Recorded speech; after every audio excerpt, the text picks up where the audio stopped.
What's going on, fellow monkeys? Welcome back to the channel. Beautiful morning here in Vienna. We've got great lighting, so I thought I'd get this video done because right afterwards I want to head to the gym to get also my training in.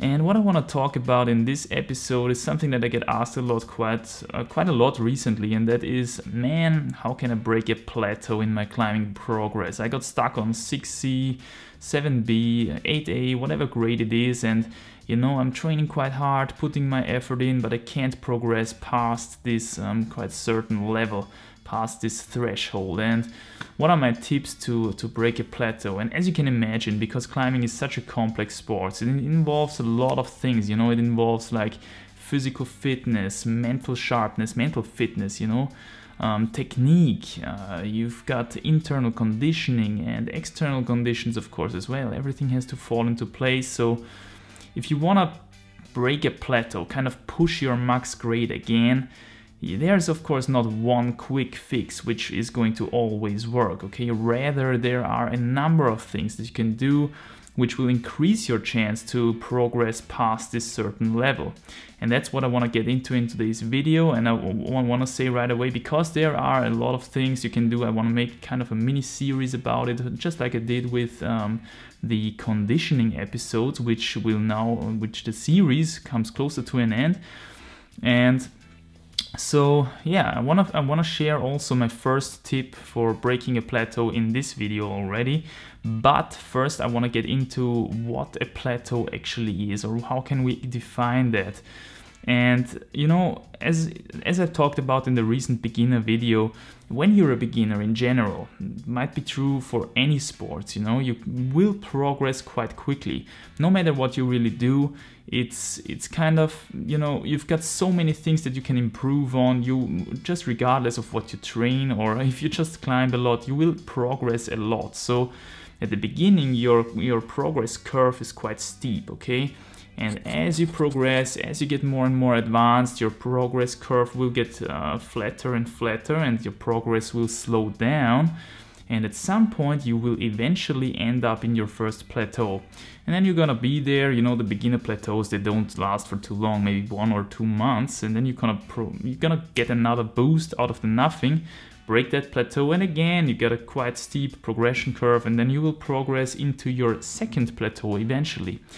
And what you will notice is that the more advanced you get in a certain sport, the more persistent and the more hard it becomes, the harder it becomes to break these plateaus. You know, they're gonna last for longer times. And it's a real struggle. It's a real struggle, especially with climbing. We've got plateaus like years, okay? So that's what I would define as a plateau. It's like everything that lasts longer than 3 months, okay? If you're really putting the effort in consistently, training, do what you can do for 3 months, but still not progressing past your actual level, then that's probably a plateau, and it can last up to years, especially if you're a very advanced athlete. You know, these athletes, they climb like 9A plus for, you know, 5 years or something, and cannot progress beyond that level. And I mean, of course, I would be happy if I would climb 9A or 9A plus. So I'm still not there, but I don't know, my plateaus last like, I think my longest one lasted like one year, or even 1.5 or 2 years. It's, you know, it becomes quite hard to measure the progress, you know, at some point. But that's actually a topic for another. And of course, it also depends if you're getting closer to your genetical limit, you know, then it becomes harder as well to break plateaus. But all that's actually a topic for another video. So now that we got the definition out of the way, got my notes here as always, I want to give you the first tip for breaking a plateau, and this is actually, I think, one of the most powerful ones, and that is change things up. It is really, really important that you keep this in mind, and I as an athlete realize it more and more. The body always adapts to the kind of training, to the kind of stimulus, to the kind of resistance you apply to it, okay? And if you cannot imagine your body to grow beyond that if you do not change up the stimulus. you have to realize the stimulus that you gave it the previous 3 months or so is what drove you into the plateau. So you cannot expect to break the plateau by continuing to do this stuff. You have to change things up once in a while, okay? To kind of keep the body in this constant state of confusion, to you know, to make it, to force it to adapt to something new, and this will eventually grant you the opportunity to break the plateau altogether. So and with climbing, this is especially interesting because there are so many different things that you can improve on. Okay, we've got, I don't know, we've got finger strength, we've got body strength, we've got lock-off power, we've got technique, of course, we've got mental capacities like fear of falling, fear of failure, execution, climbing quickly, okay, climbing fast, executing beta quickly. All these things, these are things that you can learn and that will improve your climbing. And yeah, so once you got into a plateau, simply change things up. Keep the body in that constant state of confusion. And you can, of course, also, in climbing, you can, of course, also switch up disciplines, okay? You can switch things up on a discipline level, you can switch things up on a training level. So you are, for example, you got quite used to boulder a lot, you're the bouldering type of person. Maybe it could help you if you switch things up and go on the rope for a bit to get that more endurance-y stimulus into your forearms, you know? Get that power endurance, get that aerobic endurance, which boulderers usually don't have. Or the other way around, if you're a rope climber and you're getting stuck on a certain grade because you cannot do the boulder moves of a certain route anymore, it might make sense to switch onto bouldering for a time to get that max power stimulus. And of course it can happen on a training level as well. Let's say you only train max power on your hangboard, only one-armed hangs, okay? You wanna push your max power every time, short hangs, full body weight, and you know, it might make sense to change things up to a more like repeater-like stimulus or encores-like stimulus to get longer hang times, get that power endurance in, and maybe, you know, you kind of get a different stimulus into your muscles, and this will allow you to break through the plateau.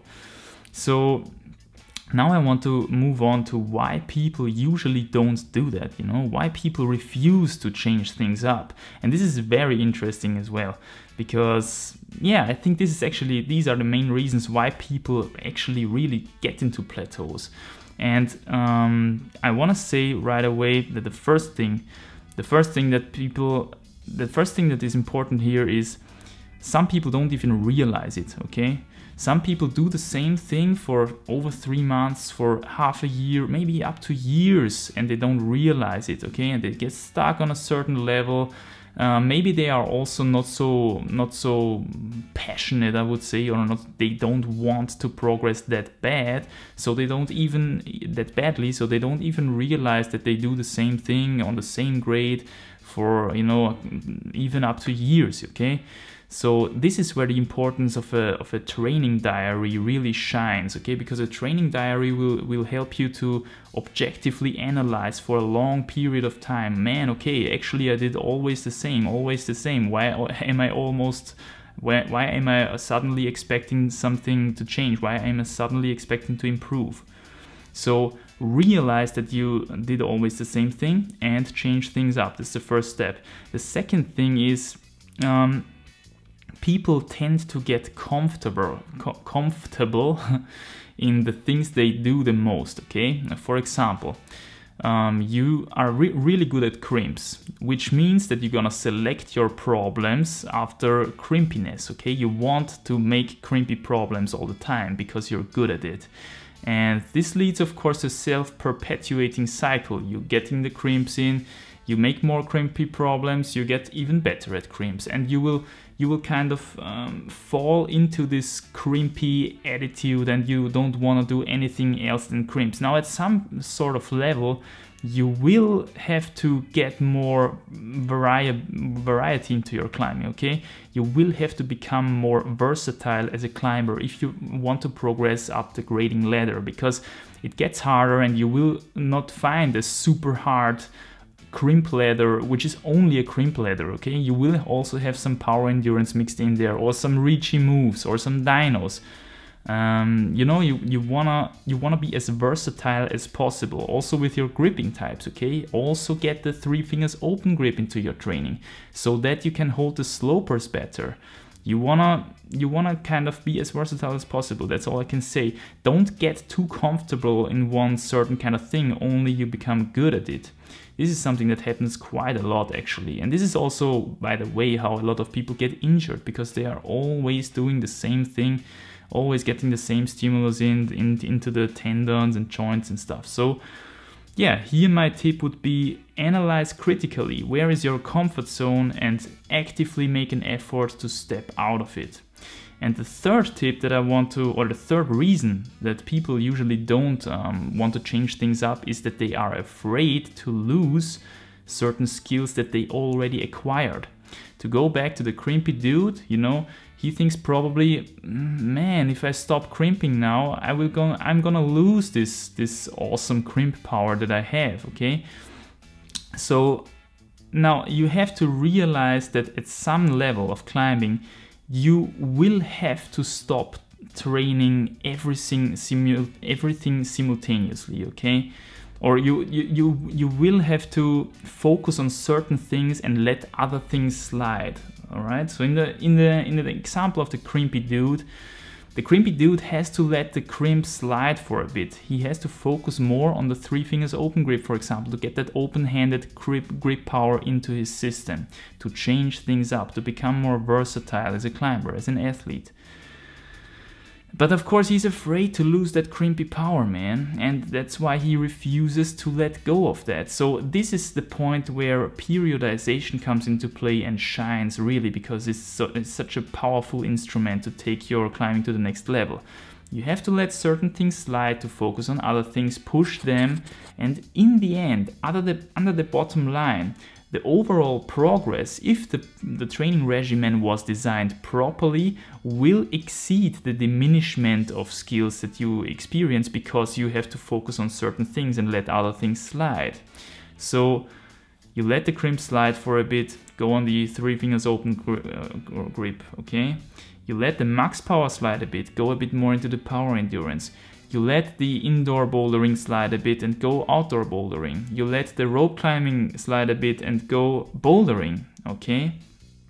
Change things up. Don't be afraid to lose skills of a certain thing just because you cannot train everything simultaneously. Just let it slide, okay? This is a very important thing, I think, especially if you're progressing to a certain level, because at some sort of level you cannot train everything simultaneously anymore.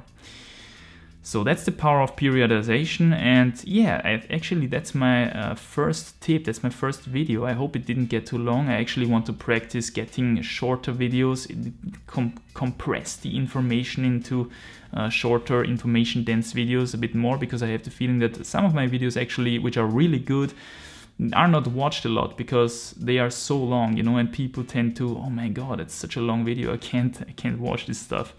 Anyway, so what I want you to take away is change things up. That's the moral of the story. From time to time, you have to change things up. You cannot expect your body to rise above a plateau by keeping to do what got you into the plateau. All right. So yeah, I think that's pretty much it. Don't be afraid to lose skills. Get out of your comfort zone. Okay, get out of your comfort zone. Try new stuff. And I think that's it for this video, guys. I hope you got something from it. If you did, please drop some likes, comments, opinions and experiences actually. What was your approach to maybe break your first, second, third plateau in your climbing progress? Would be really interesting for me to know. And I think I'll say thank you for your attention, and I'll see you in the next episode. Bye.